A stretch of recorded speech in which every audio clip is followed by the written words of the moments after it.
Good day, everyone. I am Risa Santino, a Bachelor of Secondary Education major in English student, and I am here to discuss about the life of Rizal in Spain. So I consider this or the life or the journey of Rizal in Europe. So I consider this as the journey into life. This will be tackling about and concentrating more on the Rizal's first journey to Europe up to his first homecoming, ranging from these years 1882 up until 1887. So during the life of Rizal in Spain, 1882 to 1885, after finishing the fourth year of the medical course in the University of Santo Tomas, Rizal decided to complete his studies in Spain. Aside from completing his studies in Spain, Rizalian his secret mission was to observe keenly the life and the culture, languages and customs, industries, commerce and government, and laws of the European nations in order to prepare himself in the mighty task of liberating his oppressed people from Spanish tyranny.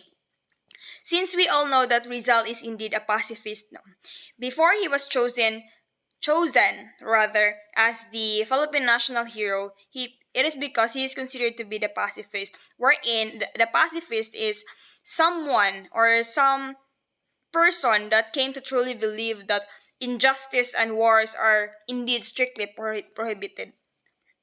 So this Rizalian secret mission was likewise disclosed by Pasiano in his letter to his younger brother dated at Manila on May 20, 1882.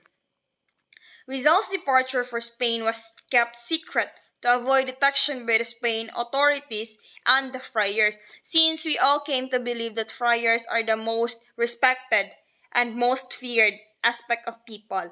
So Jose Mercado Rizal used this name, a cousin from Binyan. So we all know the story about why Rizal got a Mercado, since one of his family is a businessman and Mercado serves to be the market, and now they're adopting it. That's why it became Jose Mercado Rizal. During the 1882 month of May, date 3, Jose Rizal departed on board the Spanish steamer Salvadora bound for Singapore.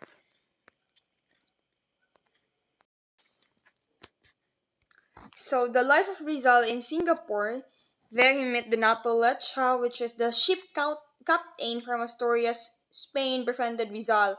And then Rizal described him as an affable man, much more refined than his other countrymen and colleagues that I have met, he said.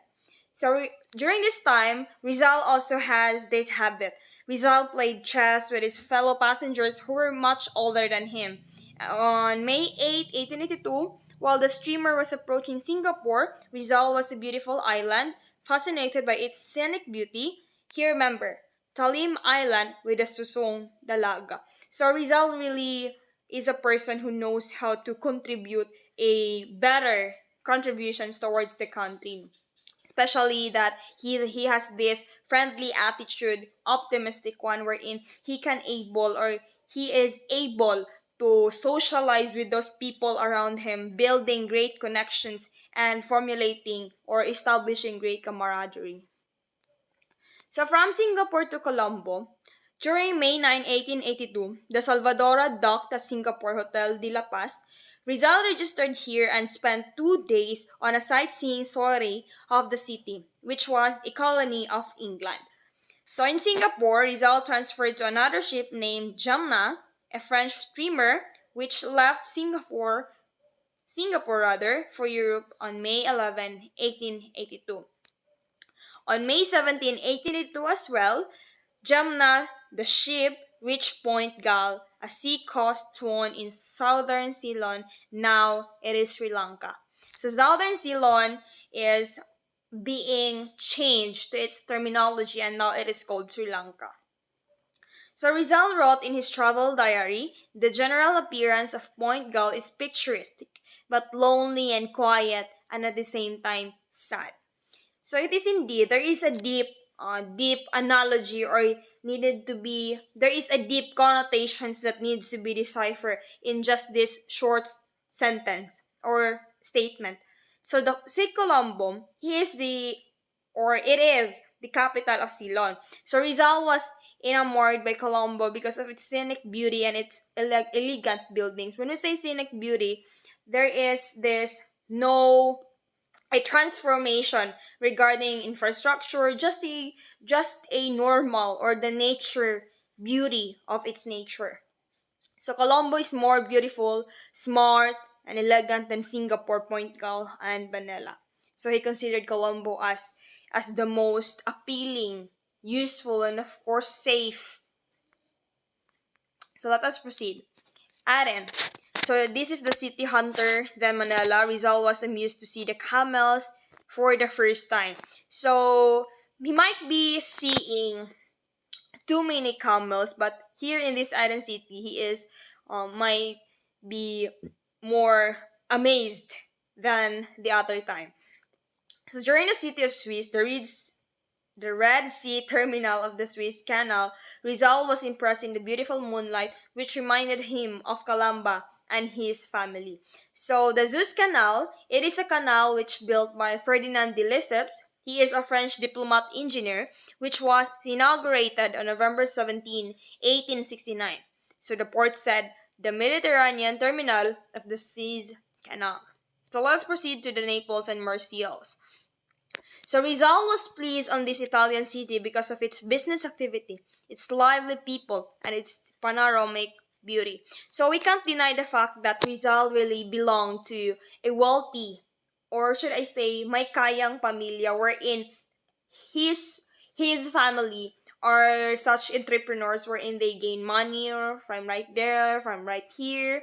So during the night of June 12, 1882, the steamer docked at the French harbor of Marseilles. So Rizal then again visited the famous Chateau d'If, where Dante's hero of the Count Monte Cristo was imprisoned. So he visited his friend, or he visited his co-individual. Rizal stayed 2.5 days in Marseilles. So during the time of Rizal in Barcelona, afternoon of May 15, 1882, Rizal left Marseilles by train for the last lap of his trip to Spain. Rizal crossed the Pyrenees and stopped for a day at the frontier town of Port-Boo. On June 16, 1882, Rizal finally reached his destination at Barcelona. So Rizal's first impression, in every country that he is going to, he really is leaving an impression. And here in Barcelona, Rizal's first impression of Barcelona, the greatest city of Catalonia and Spain's second largest city, was unfavorable. So when we talk about unfavorable, pessimism really is there. Something is wrong. So Las Ramblas. So Las Ramblas is the most famous street in Barcelona that Rizal could ever visit. Amor Patrio, love of country, the nationalistic essay, Rizal's first article written on Spain's soil. So it was influenced by the nationalistic essay that Rizal even wrote his first article on Spain's soil. Under his pen name, Laong Laan. So they are using pen name before, it is because they are going to hide their real identity in order to continue their writing. So it is appeared in print in Diaryong Tagalog on August 20, 1882. It was published in two texts, the Spanish and the Tagalog. The Spanish text was the one originally written by Rizal in Barcelona. The Tagalog text was a Tagalog translation made by Marcelo H. Del Pilar. So, Basilio Teodoro Moran, he is a friend of Rizal in Manila and the publisher of Diaryong Tagalog, where Rizal sent this article. So, Basilio Teodoro Moran really has a big contribution on the publication of Diaryong Tagalog. So the Diaryong Tagalog is the first Manila bilingual newspaper which contains about the Spanish and the Tagalog language. Now let's proceed to Los Viajes.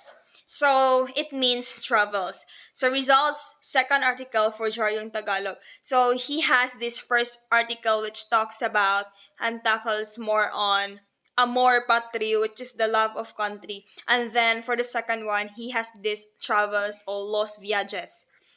So Rizal received sad news about the cholera that was ravaging Manila, and the provinces according to Paciano's letter dated on September 15 in the year of 1882. So there came after that there is another sad news from the Philippines was the chatty letter of Chengoy recounting the unhappiness of Leonor Rivera. So in one of his letters, dated on May 26, 1882, Pasiano advised his younger brother to finish the medical course in Madrid. Then again, Rizal left Barcelona in the fall of 1882, established himself in Madrid, which is now the capital of Spain. So let us proceed in the life of Rizal in Madrid. So on November 3, 1882, Rizal enrolled in the Universidad Central de Madrid, or which considered to be or named right now as Central University of Madrid. So you can track this through using the map or even the Google. In two courses.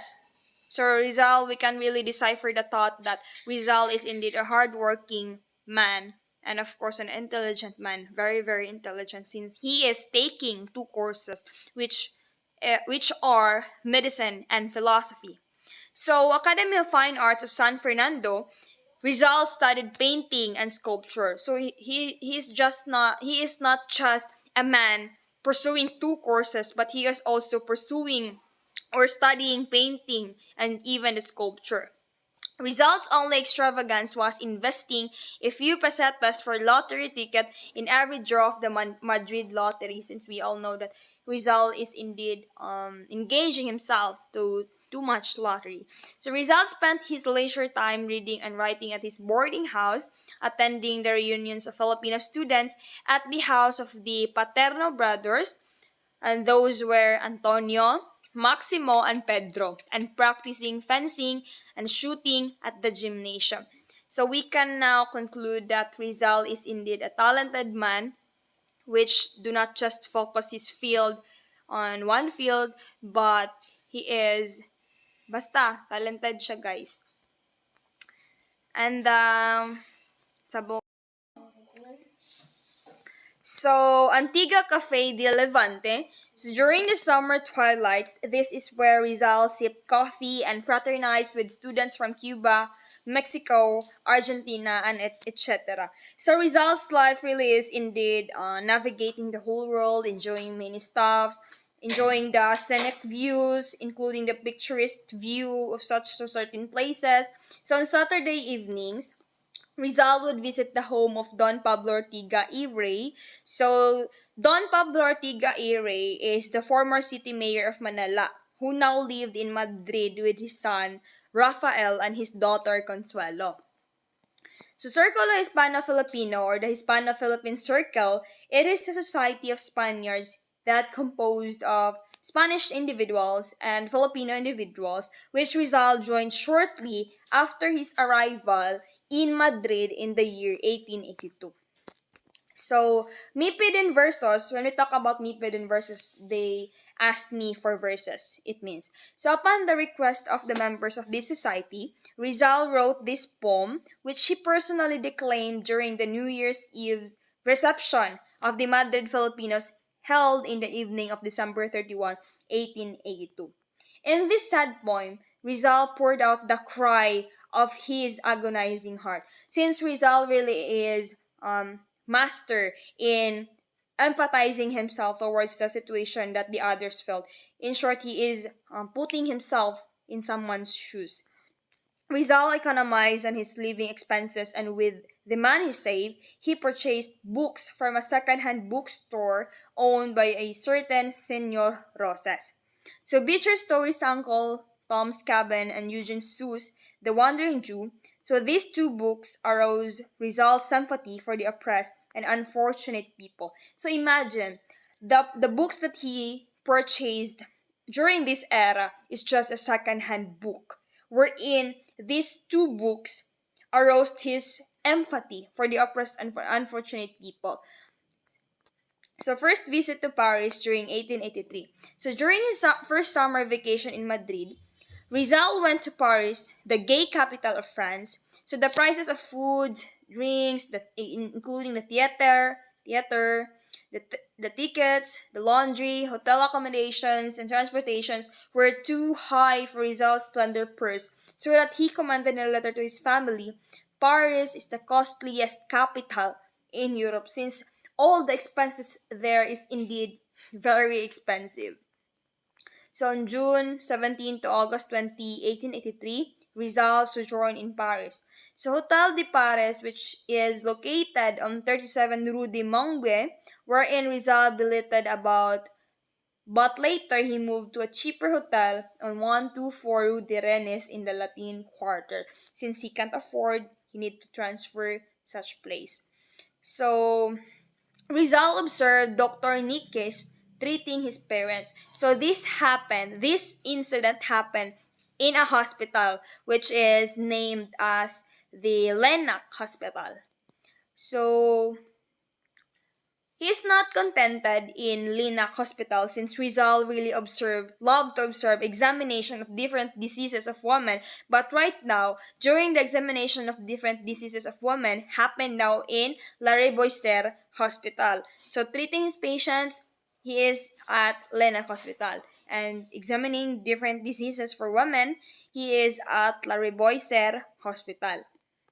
So during this time, Rizal was impressed by the way the Spanish Mason openly and freely criticized the government policies and lambasted the friars, which could not be done in Philippines, of course.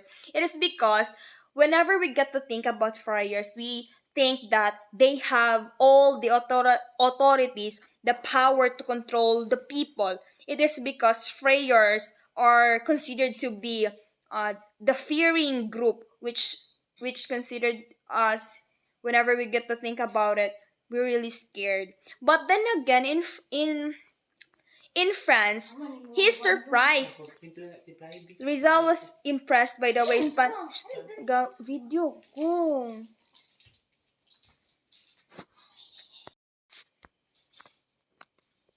So after Rizal's departure for Spain, things turned from bad to worse in Calamba, since they are experiencing harvest of rice and sugarcane failed on account of drought and lock rust.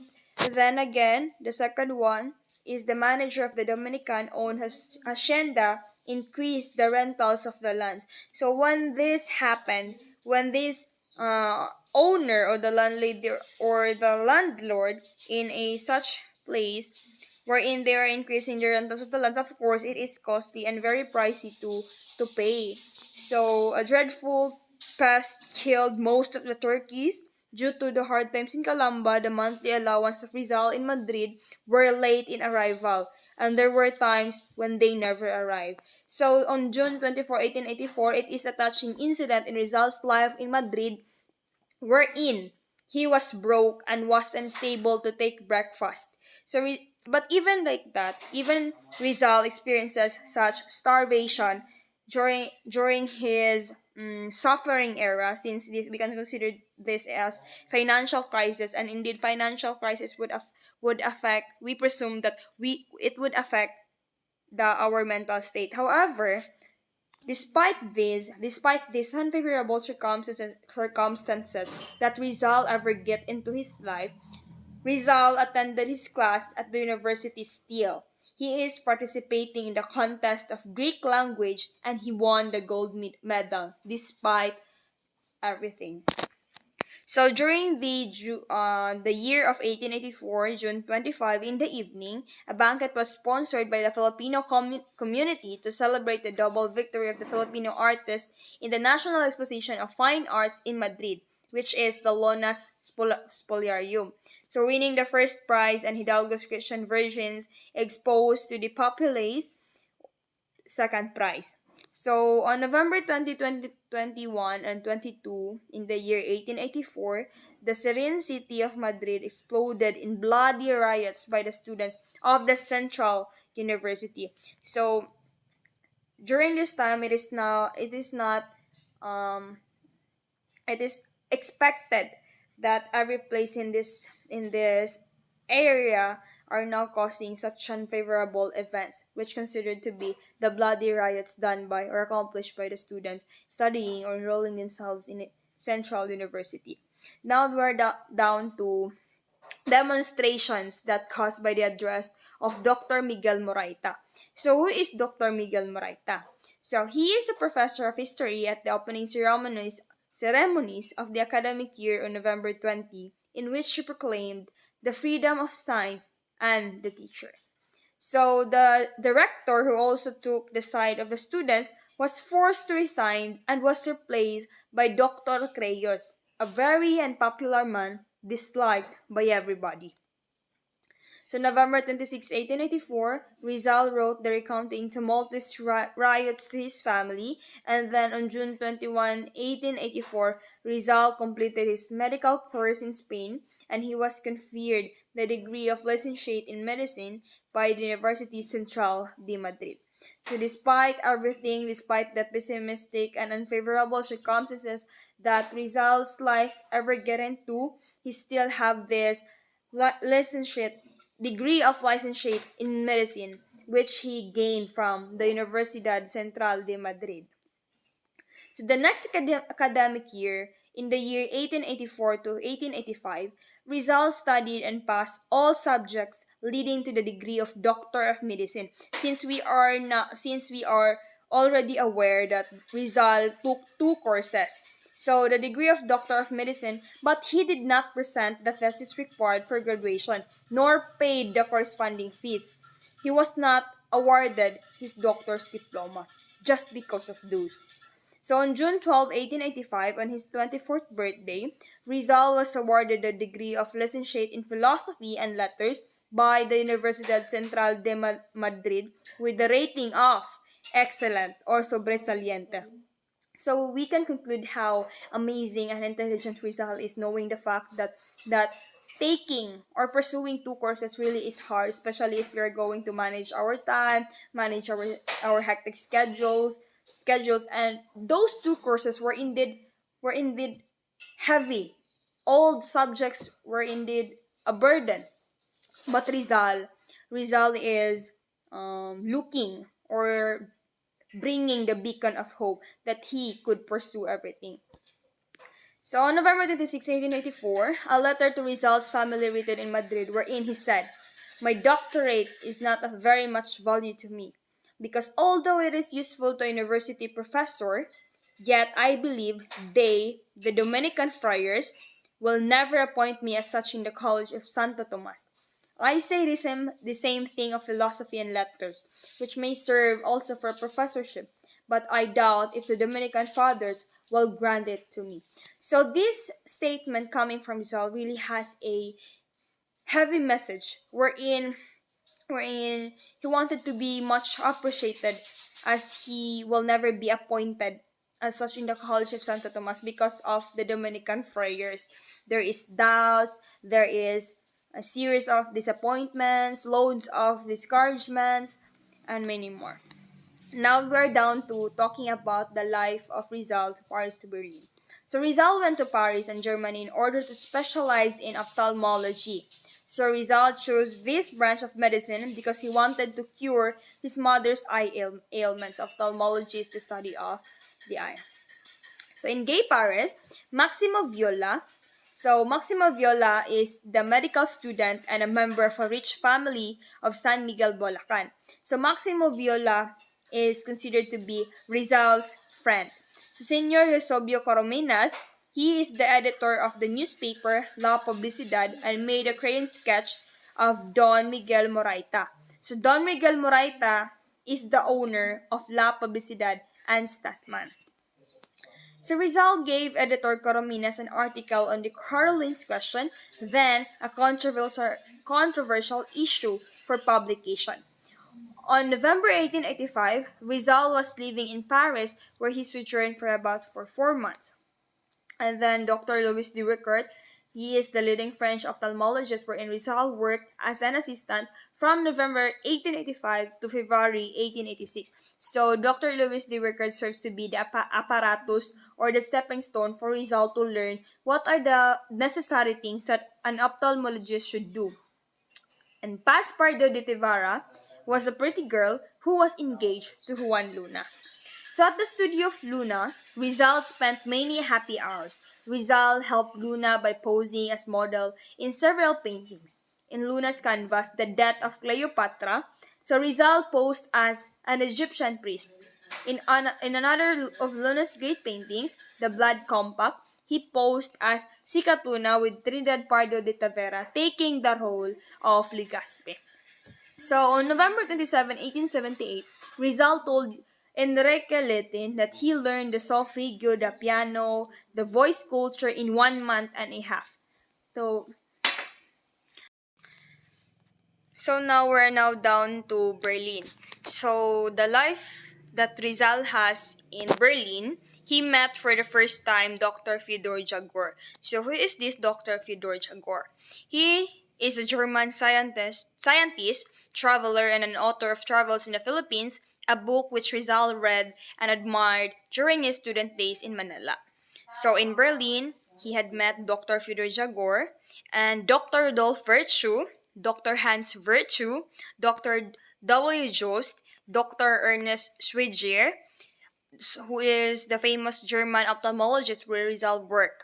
So Rizal became member of the Anthropological Society, the Ethnological Society, and the Geographical Society of Berlin upon the recommendation of Dr. Jagor and Dr. Meyer. So we can conclude that Rizal really is indeed an influential person rather, who has great people behind him, since through these people he became a member of anthropological, ethnological, geographical society, wherein we came to ponder that joining these such societies, it is really hard indeed, since there are so many such clarifications and requirements that need to meet, and of course the difficulty that this society might have. So Rizal lived in Berlin, famous capital of unified Germany, for 5 reasons: to gain further knowledge about ophthalmologists, which now considered to be met, since through those doctors that he have met, he obtained, gained such knowledge and wisdom about the concept of ophthalmology itself. The second one is to further his studies of sciences and languages. So since Rizal is engaging himself and himself in this place, he is adapting not just by the language but also the culture, the tradition, the norms, and the practices of these people surrounded him. And the third one is to observe the economic and political conditions of the German nation. The fourth one is to associate with famous German scientists and scholars. And the last one is to publish his novel Noli Me Tangere. So now it is clear that Noli Me Tangere has been published in Berlin. So, on March 11, 1886, one of Rizal's important letters written while he was in Germany that addressed to his sister, Trinidad. So, in that letter, Rizal expressed his high regard and admiration for German womanhood. So, the German woman, said Rizal to his sister, is serious, diligent, educated, and of course friendly. So, she is not gossipy, frivolous, and even quarrelsome. So, aside from the German woman, Rizal admired the German costumes, which he observed very well. So Noli Me Tangere is published in Berlin in the year 1887. So Maximo Viola, we already know about Maximo Viola, Rizal's friend from Bulacan, that has been arrived in Berlin at the height of Rizal's discompetency and loaned him the needed funds to publish the novel. Since Rizal experiences financial crisis, he loaned, coming from Maximo Viola, the savior of Noli. So after the Christmas season, Rizal put the finishing touches on his novel. To save printing expenses, he deleted certain passages in his manuscript, including the whole chapter of Ilias and Salome. So, in order to save the expenses, since really it is expensive enough to think, he deleted some of his chapter to lessen the pages. So, on February 21, 1887, the Noli was finally finished and ready for printing. So we're now down to these slides are just talking about the content of No Limit Tanghire itself, which we are already aware. What is it? So Rizal's Grand Tour of Europe with Viola. So on May 11, 1887, Rizal and Viola left Berlin by train. So they used the train to leave Berlin itself. So Dresden is one of the best cities in Germany, which Rizal is traveling to. Prometheus Bound, a painting wherein Rizal was deeply impressed. And Tischchen, now Tischchen or the Czechoslovakia, is the next stop over after leaving Dresden. So Rizal really is a traveler, and we can realize how the how those not so expensive cost of living, since right now we can compare how expensive our generation is facing and how how affordable and convenient it is, pocket free way back then. So we're now down to Vienna. So on May 20, 1887, after he had left Berlin, Rizal and Viola arrived in the beautiful city of Vienna, the capital of Austria-Hungary. Vienna was truly the queen of Danube because of its beautiful buildings, religious images, hunting halls, and majestic charm. So, in every country that Rizal visited, we can't deny the fact that he is emphasizing the thought about the picturesque view of each destinations wherever he is going to. So the Hotel Metropole where Rizal and Viola stayed in Vienna, and Rizal received his lost diamond stick pin. So we're now down to the first homecoming of Rizal. So after from Vienna, there is the crossing the frontier to Switzerland, the Geneva, Rizal in Italy. So let's discuss first about Rizal in Italy before proceeding to the first homecoming of Rizal. So Rizal reached Rome, the eternal city, and also considered to be the city of the Caesars.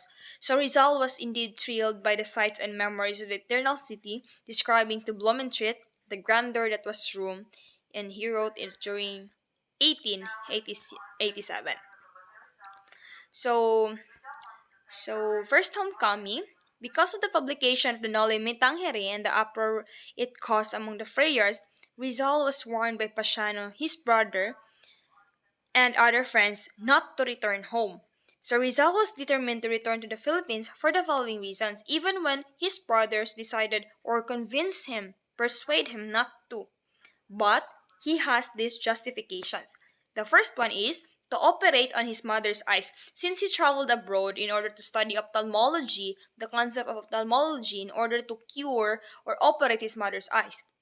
The next one is to serve his people who had long been oppressed by Spanish tyrants. So throughout the journey of Rizal, he purchased two second-hand books, and that two second-hand books are indeed influencing him, giving him such perspective about the oppression. The third one is to find out for himself how Noli and his other writings were affecting Filipinos and Spaniards in the Philippines, since we all came to believe that Noli Me Tangere is the expected or the prospected reader about this novel is the Spaniards itself. So the tyranny of the Spaniards. And the last one is to inquire why Leonor Rivera remained silent. On July 29, 1887, Rizal wrote to his father announcing his homecoming. On the 15th of July, I shall embark for a country, so that from the 15th to the 30th of August we shall see each other. So there he declared that he's going back home, even when his brothers convince him, persuade him not to. But then again, since Rizal has this justification and valid reasons why he is returning home, he had been sending message to his father that he is embarking for a country. So on ranging from this date, August 15 and 30, they will see each other. So delightful trip to Manila. Rizal left Rome by train for Marseilles, a French port, which he reached without mishap. On July 3, 1887, Rizal boarded the steamer Jemna, the same steamer which brought him to Europe 5 years ago. And July 30, 1887, at Saigon, Rizal transferred to another steamer, Haipong, which was Manila bounded. So on August 2, 1887, the steamer left Saigon for Manila. So now we're down to arrival in Manila. On August 3, 1887, the moon was full and Rizal slept soundly the whole night. The calm sea, illuminated by the silvery moonlight, was a magnificent sight to him. So we can now conclude throughout those destinations that Rizal has been visiting, we can conclude that Rizal is indeed into too much appreciation with regard to the beauty that gains with that place. So near midnight of August 5, 1887, the Haipong arrived in Manila. So we're now down to the happy homecoming. So on August 8, 1887, Rizal returned to Calamba. So in Calamba, Rizal established a medical clinic since throughout his journey he gained series of knowledge about ophthalmologies by those surrounding doctors. So his first patient was his mother who was almost blind, but because of his traveling era, he had been learning throughout those countries that he had visited regarding the concept of ophthalmology, especially those doctors that promoted him into engaging himself to geographical society, and that includes, of course, regarding the ophthalmologists. So Rizal, who came to be called Dr. Oliman because he came from Germany, treated their ailments and soon he acquired a lucrative medical practice. So Rizal opened a gymnasium for young folks where he introduced European sports. Rizal also suffered one failure during his 6 months of sojourn in Calamba, his failure to see Leonor Rivera. Thank you. So now we're down to Rizal's exile in the Pitan. So Rizal was brought under maximum security to the steamer SS Cebu, headed by Captain Delgas on 15th of July 1892, which sailed to the Pitan. So Rizal carried a letter by Father Pablo Pastels, the superior of the Jesuit Society in the Philippines, to the Father Antonio Obac, which is the Jesuit missionary in the Pitan. So these are their images. Oh, this is Father Antonio Obac on the right side, and this is Father Pablo Pastels. So Father Superior Pastels informed Father Obac that Rizal could leave the parish convent with the following conditions. So they have this condition. Number one is that Rizal publicly retract his errors concerning religion and make statements that were clearly pro-Spanish and against revolution. The second one is that he perform the church rites and make a general confession of his past life. The third one is that henceforth he conduct himself in an exemplary manner as a Spanish subject and a man of religion. However, yes, indeed, Rizal did not agree. It is because, consequently, he lived in the house of the commandant Captain Carnicero. So Captain Carnicero is Rizal's best friend. So the relationship between Carnicero and Rizal were warm and friendly, even when Captain Carnicero is Spanish. So Rizal admired the kind, generous Spanish captain. He then wrote a poem, so the first ever poem that he's been serving or dedicating his poem to Spanish. No, even when, despite the grief or the what we call this, the resentment that Rizal felt towards the Spanish. So the home of Commandant Cornicero. So wow. So this is the picture of Captain Ricardo Carnicero, and this is the home of Captain Carnicero. So he wins in Manila Lottery 20,000, but Rizal's share only is 6,200. So the 2,000 pesos he gave it to his father, the 200 to Basa in Hong Kong, and the rest of the money, which is the 4,200, he invested it by purchasing agricultural lands along the coast of Talisay. So the wins in Manila Lottery, so 3 pesetas amount Rizal allotted for lottery tickets every month.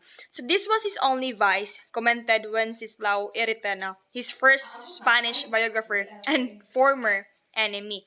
So lottery is indeed a vice. So for some people, even in these current times, they are much addicted to invest their money through lottery. Wherein, if ever we could think of, there are hundreds of people, hundreds of, or even thousands of people are joining lottery, and then you can consider, or you can formulate your, or you can even know the probability of winning, and there is a low chance of winning. So if ever you have the chance or given the chance to win, it is indeed your luck.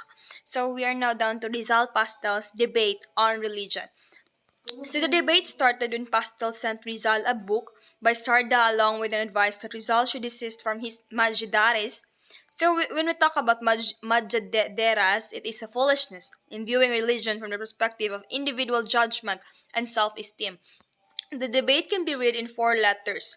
Rizal was bitter against the friars because they commit abuses under the cloak of religion, and Father Pastels tried to bring back to Catholicism, in which Rizal by telling him that human intelligence is indeed limited, thus he needs the guidance of God, because he thinks that Rizal is incomplete regarding the intellectual capacity. However, Rizal Pastels debate and religion. Behind the debate, Pastels and Rizals were friends, as evidently pictured when Pastels gave Rizal a copy of Imitación de Cristo by Father Thomas Kempis. So this was this concept are considered to be their proof that Pastels and Rizals are indeed friends. So Rizal gave Pastels a bust of Saint Paul, which he made Rizal continued to hear Mass and celebrate religious events. So now we're down to Rizal challenges a Frenchman to a duel. So Mr. Juan Lardet, a Frenchman businessman whom Rizal had a conflict. So since Rizal, throughout his traveling era, so he had learned fencing. So now, Mr. Juan Lardet, a French businessman whom Rizal had a conflict. So there comes these challenges. So Rizal and Mr. Juan Lardet fight into a duel. So, idyllic life in Dapitan among his family members who visited Rizal were his mothers, his sisters Trinidad, Maria Narcisa, nephews Judoso, Stanislao, Mauricio, and Prudencio. So, these families of Rizal visited him during his idyllic life in Dapitan. So Rizal built a house by the seashore of Talisay surrounded by fruit trees, a school for boys, and a hospital for his. So there really has too much. No, he is really indeed knowledgeable since Rizal is also a physician. Rizal is also an engineer, and he even contributed a lot about the Talisay water system, and also most significantly Rizal as an educator. So he also became Rizal as a scientist since he has a lot of contributions to science regarding the rare specimens like Apagonia rizali or the small beetle, the Draco rizali, flying dragon, Rhacophorus rizali, or what they call this, the rare frog. So Rizal as a linguist as well, he continued studies of languages. Rizal learned in the Pitan, so he learned to speak Bisayan, Sabanon, Malay languages, and many more. And he know by that time 22 languages as follows: Tagalog, Malay. So he is indeed a linguist. Since of all these 22 languages, he is fluent in speaking all of it. So he also became Rizal as an artist since he has a lot of reasons why he is pursuing his artistic activities. So he contributed a lot to so much paintings. So these are the paintings that. So aside from being a painter, he is also a farmer. So he is contributing a lot about so Rizal as a farmer. And Rizal acquired total land holdings of 70 hectares where 600 hemp plants, 1,000 coconut trees, and numerous fruit trees, sugarcane, corn, coffee, and cacao were planted. So Rizal also is a businessman. So why? It is because He organized the Cooperative Association of the Pitan Farmers to break Chinese monopoly. So aside from being a businessman, Rizal is also an inventor, wherein he invented the cigarette lighter which he sent as a gift to Blumentritt called Sulpukan. It's a wooden machine for making bricks. So, Myritate, upon restoring her eyesight, Donna Chudora returned to Manila. Seeing how busy Rizal is, she regretted neglecting her muses. She requested Rizal to write poetry. As a response, Rizal wrote Mi Retiro, relating his serene life as an exile in the Pitan. So here is the picture of Josephine Brackett, Rizal and Josephine Bracken. So, Josephine Bracken, in the death of Leonor Rivera, left a poignant void in Rizal's heart. In his loneliness, he met Josephine. Josephine Bracken is an Irish girl born in Hong Kong, and James Bracken and Elizabeth Jean McBride are Josephine's parents, who are both Irish in citizenship. So, we're now down to Rizal and the Katipunan. So, Pio Valenzuela, he is the emissary to the Pitan in order to inform Rizal of the plan of Katipunan during the meeting at a little river called Bitukang Manok. So, Raimondo Mata is a blind man who came with Valenzuela to camouflage his mission because Rizal objected Bonifacio's project because of the following reason. The first one is the people are not ready for a revolution, since we all know that Rizal is not a revolutionist because he is a reformist. He is a pacifist, wherein he came to truly believe that war and injustices are strongly and indeed prohibited. And the second one, arms and funds must first be collected before raising the cry of revolution. So, who has in?